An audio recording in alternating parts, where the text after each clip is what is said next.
কি অবস্থা হারামি। রাষ্ট্রের তো সোনালী ব্যাংকের 5 কোটি টাকার সঞ্চয়পত্র ব্যাংক কর্মকর্তা ব্যাংক ম্যানেজার মেরে খায় উধাও। আপনি যখন ব্যাংকে টাকা রাখি, মোটা অঙ্কের টাকা রাখলে সেই টাকাগুলো যখন উঠাইতে যাই, বিশাল বড় লম্বা একটা সিরিয়াল ধরতে হয়। কোনো লাইনে 20 জন, কোনো লাইনে 30 জন, কোনো লাইনে 35 জন করে লম্বা সিরিয়াল। নিজের টাকা উঠাবো অথচ বিশাল বড় লম্বা সিরিয়াল।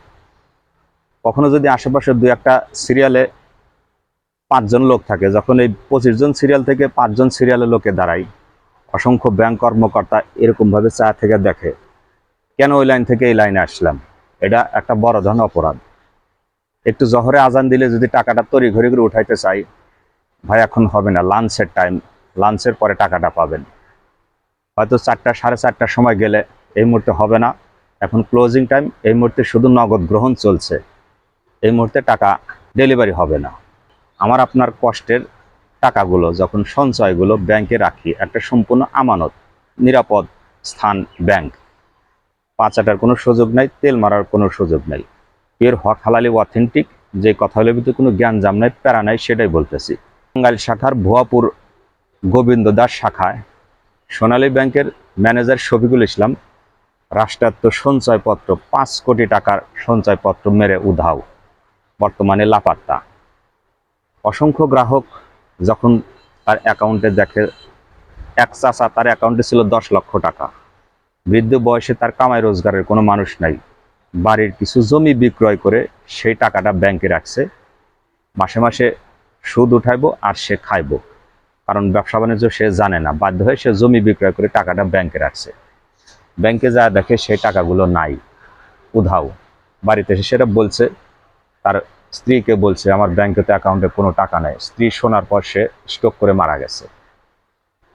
অপর আরেকজন ভুক্তভোগী আছেন যে তার স্বামী মারা গেছে, 6 লক্ষ টাকা ব্যাংকে রাখছেন, 2 লক্ষ টাকা খরচ করছেন, বাকি 4 লক্ষ টাকা থেকে প্রতি মাসে মাসে যেই ইন্টারেস্টে আসে সেটা দিয়ে তার ছেলেটার লেখাপড়া খরচ চলে, সংসার চলে।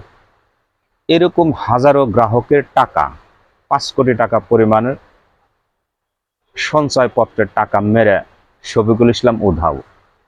ঘটনার 9 মাস পার হওয়ার পরেও এখনো সেই শফিকুল ইসলাম কোনো প্রকার কোনো সাজা হয়নি, সাময়িকভাবে সে বরখাস্ত আছে। পাচাটার কোনো সুযোগ নাই, তেল মারার কোনো সুযোগ নাই। আপনি যখন ব্যাংকে কোনো ছোট আকারে লোন করি, জমির দলিল নিয়েছেন, মর্গেজ নিয়েছেন, খাজনা নিয়েছেন, খারিজ, সমস্ত সব কিছু নিয়ে আসতে হবে। যদি বলি এটা নেই, আমার তো জমি নাই বা আমার বাপের জমি, তাইলে হবে না, আমার জমি থাকতে হবে। ব্যাংক যখন আমার কাছ থেকে নেবে, পাই পাই করে সম্পূর্ণ হিসাব করে নেবে। অথচ আমি যখন ব্যাংকের কাছ থেকে তুলবো, অসংখ্য অজুহাতের কারণে সেটা আর তোলা হয় না। সেই শফিকুল ইসলাম ব্যাংক ম্যানেজার এখন ধরা ছোঁয়ার বাহিরে। কর্তৃপক্ষের কাছে অসংখ্য ভুক্তভোগী যাওয়ার পরেও সাময়িকভাবে সে বরখাস্ত আছে, হিসাব নিকাশ চলছে, বুঝে পুরে দেওয়া হবে।